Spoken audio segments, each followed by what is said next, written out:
Langit di atas kampung Cijeruk tampak kosong malam itu. Tak ada bintang, tak ada angin, tak ada bunyi jangkrik. Hanya suara napas seorang perempuan yang tertahan-tahan di dalam sebuah rumah kayu panggung yang telah lapuk dimakan usia. Di atas dipan bambu, seorang wanita bernama Wanti menggeliat menahan perutnya yang kian membesar. Keringatnya mengucur meski udara dingin menggerogoti kulit. Di luar kamar, suaminya, Surya, duduk gelisah di lantai kayu, memeluk lutut, menatap lampu minyak yang sesekali berkedip seperti nyawanya akan padam.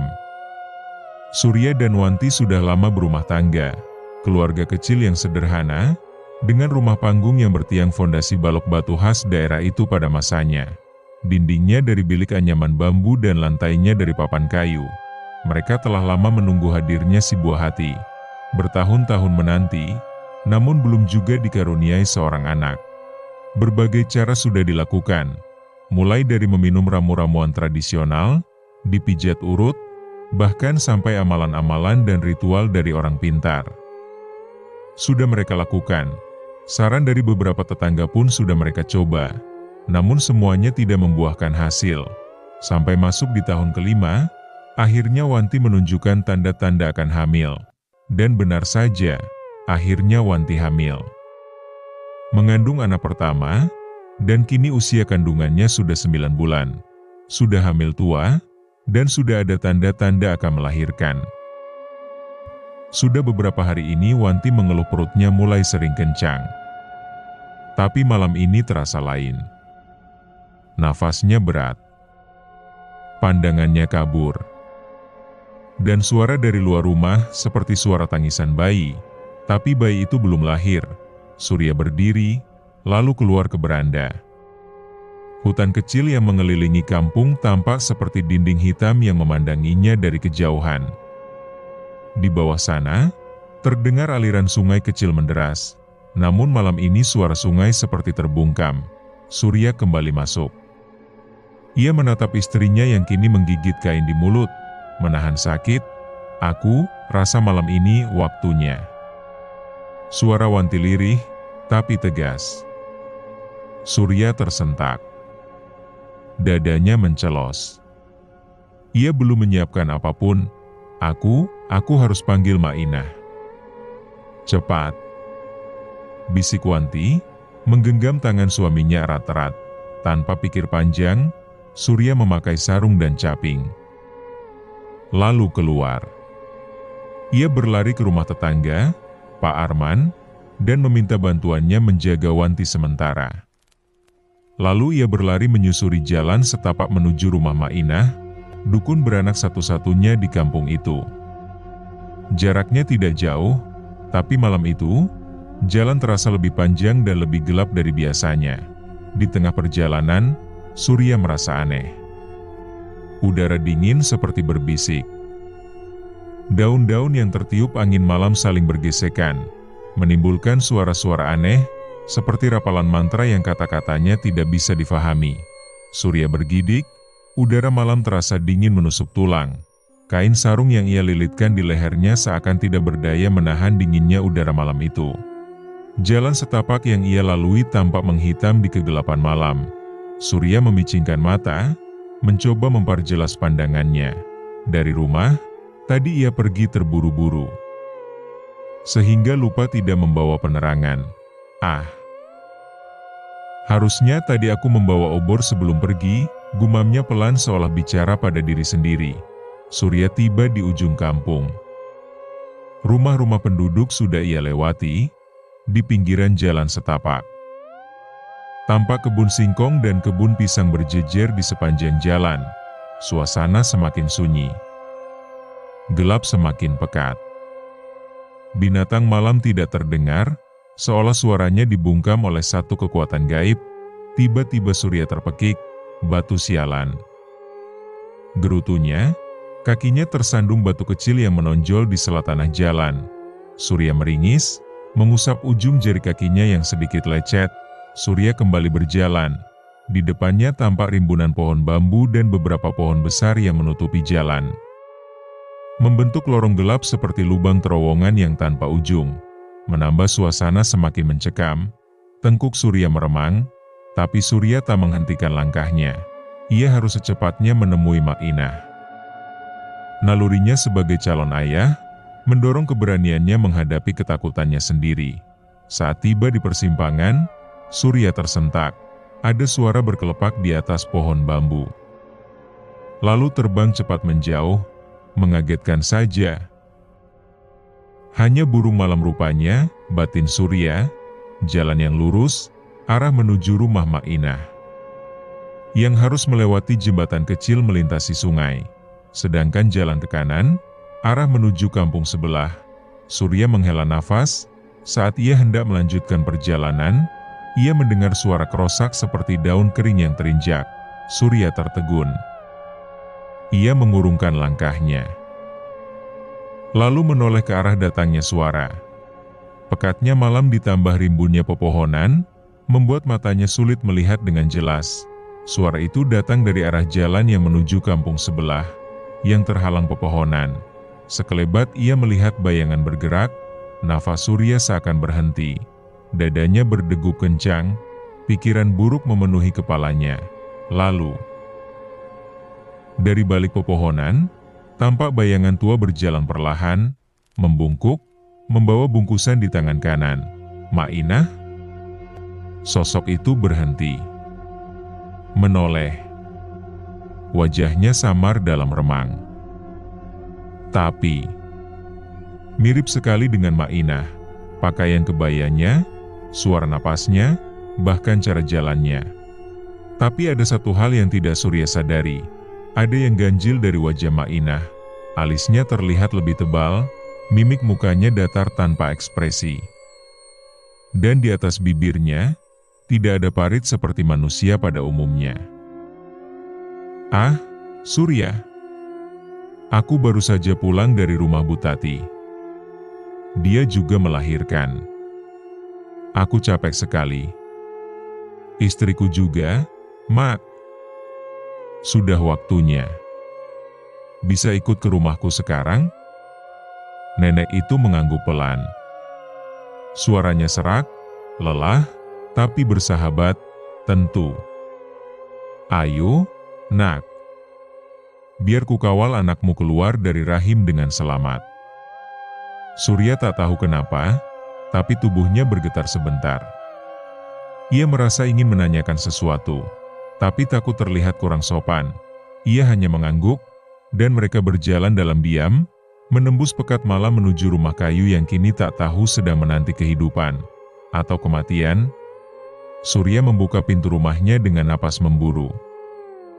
Dari dalam terdengar erangan Wanti yang kian nyaring, bercampur isak dan sesak. Pak Arman, tetangganya, keluar dari kamar dan mengangguk lega melihat Surya datang dengan sosok nenek tua di belakangnya. "Syukurlah, cepat, Ma'inah," kata Pak Arman. Nenek itu tersenyum tipis, tapi senyum itu terasa aneh. Matanya menatap ke kamar seolah sudah tahu arah setiap jengkal rumah. Langkahnya tidak seperti orang tua, justru ringan, nyaris melayang. "Kalian semua tunggu di luar. Jangan ada yang masuk sampai aku bilang," katanya sambil membuka bungkusan kain. "Ini urusan antara nyawa dan rahim." Tanpa menunggu izin, ia masuk ke kamar dan menutup pintu dengan tenang. Pak Arman menatap Surya. Cemas. Tapi Surya tak berkata apa-apa. Ia merasa beban dadanya makin berat. Angin malam berembus masuk dari celah lantai, membawa bau anyir samar, seperti darah tua. Ma'inah kelihatan lebih tua dari biasanya. "Ya?" bisik Pak Arman. "Dan rambutnya tadi, kau lihat? Panjang sekali." Surya tidak menjawab. Ia hanya duduk di lantai, gelisah. Dari dalam kamar terdengar suara bergumam. Kadang seperti mantra, kadang seperti dengkuran. Dan di antaranya, suara Wanti merintih lirih. 5 menit. 10 menit. Lalu, sunyi. Tak ada suara tangis bayi. Tak ada teriakan. Hanya senyap yang membuat dada terasa kosong. Surya berdiri, hendak membuka pintu, tapi tangannya ragu. Ia ketuk pelan, "Mainah? Bagaimana?" Tak ada jawaban, ia menoleh ke Pak Arman. "Aku masuk." "Kau yakin?" Surya mengangguk. Ia dorong pintu perlahan. Pintu terbuka dengan bunyi derit panjang. Cahaya lampu minyak di kamar bergetar seperti nyawa yang hampir padam. Di sudut ruangan, Wanti terbaring tak sadarkan diri. Wajahnya pucat, bibirnya membiru, keringatnya membanjir seperti baru melewati badai. Tapi yang paling mengerikan bukan itu. Di lantai, di antara kain-kain lusuh dan bercak darah, ada sosok membungkuk, menjilati tubuh bayi yang baru lahir. Tangan kirinya masih mencengkeram tali pusar yang belum terpotong. Mulutnya bukan lagi mulut manusia. Rahangnya melebar, penuh taring panjang, dan dari sela-sela bibirnya yang robek mengucur darah segar. Surya tercekat, tangannya gemetar. Tapi kakinya melangkah tanpa sadar. "Mainah, apa yang kau lakukan?" Makhluk itu menoleh. Dan saat itu, Surya melihat wujudnya sepenuhnya. Rambut panjang terurai, matanya kuning menyala, wajahnya ditumbuhi bulu menyerupai manusia harimau. Kuku-kukunya panjang dan hitam. Ia menggertakkan gigi, dan tersenyum, "Aku bukan Mainah, Surya. Aku sudah pernah datang jauh sebelum kau lahir, dan saat itu juga, bayi itu menangis keras. Pilu, seperti tahu dirinya sedang ditatap oleh pemangsa darah pertama. Surya tak bisa bergerak. Matanya tak bisa lepas dari makhluk mengerikan itu, yang kini mencondongkan wajah berbulu dan bertaringnya ke arah bayi mungil yang menangis lirih di lantai. Nafas Surya memburu. Ia tahu jika ia diam saja, bayi itu akan lenyap, dimangsa. Tanpa pikir panjang, Surya menerjang. Ia lemparkan dirinya ke arah makhluk itu, tangan kanan mencengkeram pundaknya, tangan kiri meraih pisau kecil dari rak dinding. Makhluk itu menggeram. Suaranya seperti gabungan lolongan serigala dan erangan manusia.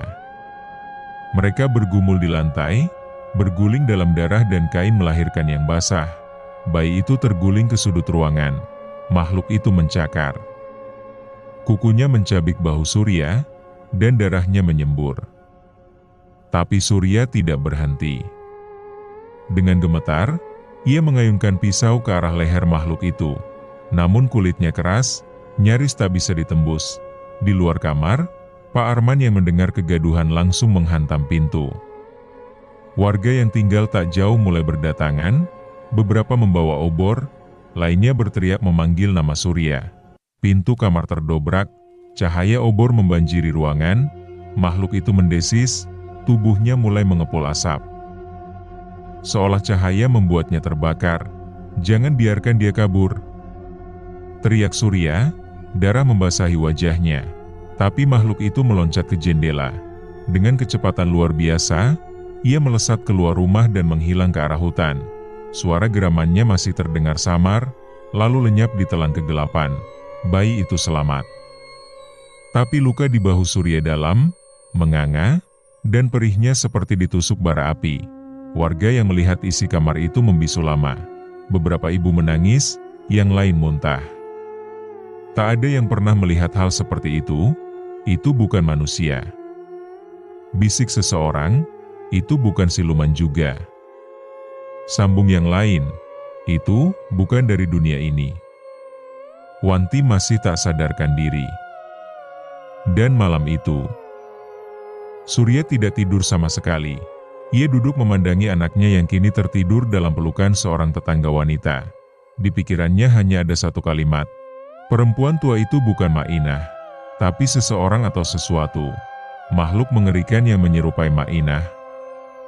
Di luar rumah, warga masih berkerumun, beberapa orang di dalam rumah menemani Wanti dan Surya yang sedang dibersihkan lukanya.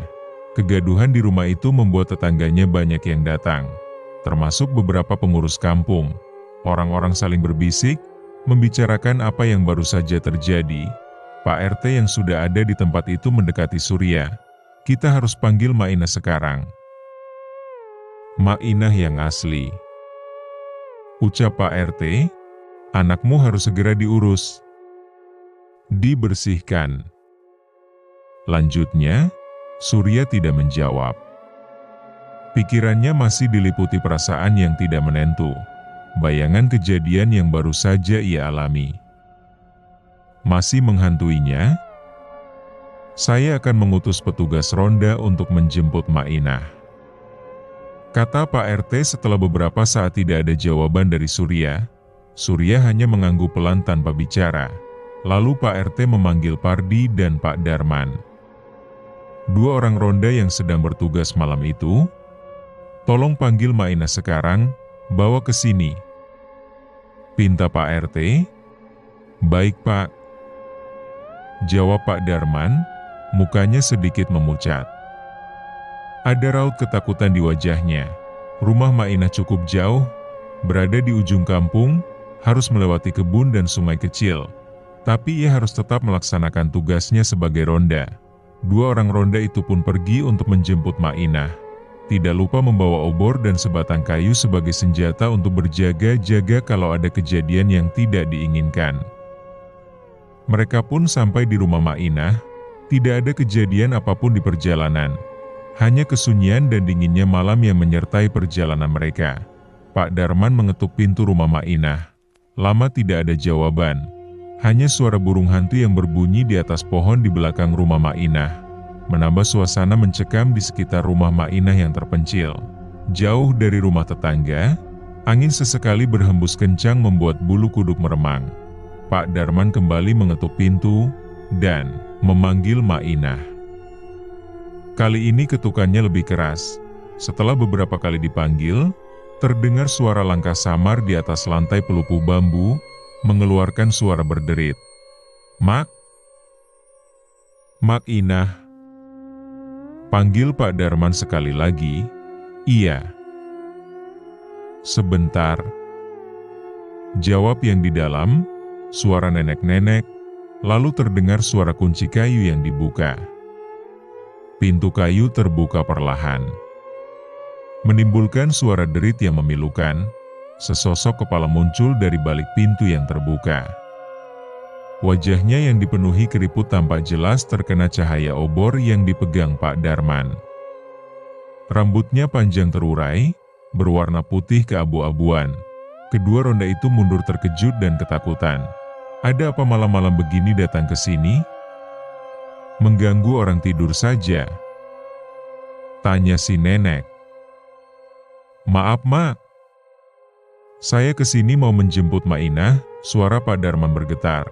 Istrinya Surya melahirkan, saya disuruh ke sini menjemput Mainah ke rumahnya. Lanjutnya, baiklah tunggu sebentar. Tukas Mainah.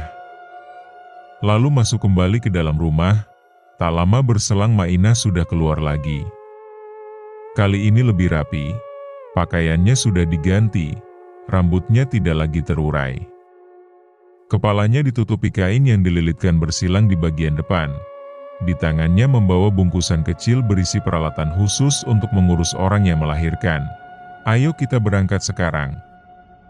Ucap Mainah setelah mengunci pintu rumahnya dari luar. Tapi kedua ronda itu tidak langsung pergi. Pak Darman mendekatkan obornya ke wajah Mainah. Hei! Apa yang kau lakukan? Kau ingin membakar wajahku, hah? Mainah mundur. Maaf, Mak. Saya hanya ingin memastikan kalau ini benar-benar Mainah. Jawab Pak Darman seraya menjauhkan kembali obornya. Kenapa memangnya? Apa yang sudah terjadi? Tanya Mainah keheranan. Ada kejadian aneh dan mengerikan yang menimpa Surya saat menjemput Mainah tadi sebelum istrinya melahirkan. Jawab Pak Darman. Sebenarnya tadi Surya sudah ke sini, tapi tidak sampai ke rumah ini, karena keburu bertemu Mainah di jalan. Yang katanya baru pulang membantu orang melahirkan. Lanjut Pak Darman. Hari ini aku tidak kemana-mana. Aku sudah tidur sejak selepas Isya tadi, ujar Mainah. Kedua ronda itu saling tatap kebingungan. Belum mengerti dengan apa yang sebenarnya terjadi. Ya sudah, lebih baik kita pergi sekarang, tukas Mainah. Kemudian mereka pun berangkat menuju rumah Surya. Di perjalanan, kedua ronda itu menceritakan kejadian yang mereka dengar kepada Mainah. Walaupun mereka belum mendengar secara lengkap kejadian itu, malam semakin larut. Kali ini suasana tidak terlalu sepi. Suara binatang malam mulai terdengar, seperti nyanyian alam dengan ritme yang sejajar dan berulang. Di kejauhan sesekali terdengar lolongan anjing. Melengking menyayat telinga, Mainah dan dua ronda akhirnya sampai di rumah Surya. Di sana masih ada beberapa tetangga Surya yang menemani. Begitu juga Pak RT. Dia masih duduk bersama Surya dan ditemani Pak Lebe. Surya terlihat sedikit lebih tenang, walau di wajahnya masih tampak sisa-sisa kengerian. Lukanya sudah dibalut dengan kain bersih, Wanti sudah siuman. Wajahnya tidak sepucat tadi, tapi tubuhnya masih lemah. Ia masih berbaring di atas dipan di dalam kamar, sedangkan bayinya tertidur dibalut dengan kain jarik. Di tubuhnya masih tersisa bercak darah yang sudah hampir mengering. Setelah dipersilahkan masuk, Mainah langsung mengambil bayi dari gendongan seorang perempuan setengah baya tetangga Surya. "Tolong ambilkan air hangat," pinta Mainah. "Baik, Mak." Salah seorang tetangga Surya pergi ke dapur untuk mengambil air hangat yang sudah disiapkan dari tadi. Mainah membuka bungkusan kecilnya, lalu merapalkan mantra-mantra yang biasa ia bacakan setiap kali ia melakukan pekerjaannya. Bayi itu menangis saat Mainah membuka kain jarik yang membebatnya. Mulut Mainah tak henti komat kamit saat ia membersihkan tubuh bayi dengan air hangat yang sudah disediakan. Sesekali terdengar mantra-mantra Mainah diucapkan agak keras, tapi bahasanya tidak bisa dimengerti. Apa yang sebenarnya sudah terjadi? Tanya Mainah setelah selesai membersihkan bayi, yang kini sudah kembali tenang setelah dibalut kembali dengan kain jarik. Lalu meletakkan bayi itu di atas tilam. "Begini, Mak," jawab Surya kemudian menceritakan semua yang dialaminya. Mainah manggut-manggut, sesekali bergeleng lalu berdecak saat Surya menceritakan pengalamannya. Itu kejadian," ujar Mainah setelah Surya selesai bercerita. "Kupikir makhluk itu tidak akan kembali. Sudah puluhan tahun makhluk itu tidak menampakkan diri," lanjutnya. "Kejadian?" Surya terkejut, bulu kuduknya kembali berdiri. Saat kecil ia memang pernah mendengar cerita itu. Dia pikir itu hanya mitos, hanya sekedar dongeng untuk menakuti anak-anak. Tapi kali ini, ia menyaksikannya sendiri. Bahkan mengalaminya, sampai hampir kehilangan nyawanya, anak dan istrinya. Orang-orang yang ada di situ ikut terhenyak. Mereka juga pernah mendengar cerita itu, tapi belum pernah menyaksikan kejadian secara langsung sebelumnya. Ya, itu kejadian. Orang tua dulu menyebut makhluk itu kejadian, makhluk pemangsa bayi dan anak kecil. Jelas Mainah menegaskan, puluhan tahun lalu, saat aku masih remaja, kejadian seperti ini pernah terjadi. Lanjutnya, tapi sayang, saat itu bayinya tidak selamat. Dan ibunya jadi tidak waras. Kelemahan makhluk itu ada di api. Kalau saja tadi saat kau mau menemuiku membawa obor, mungkin makhluk itu tidak akan berani mendekatimu.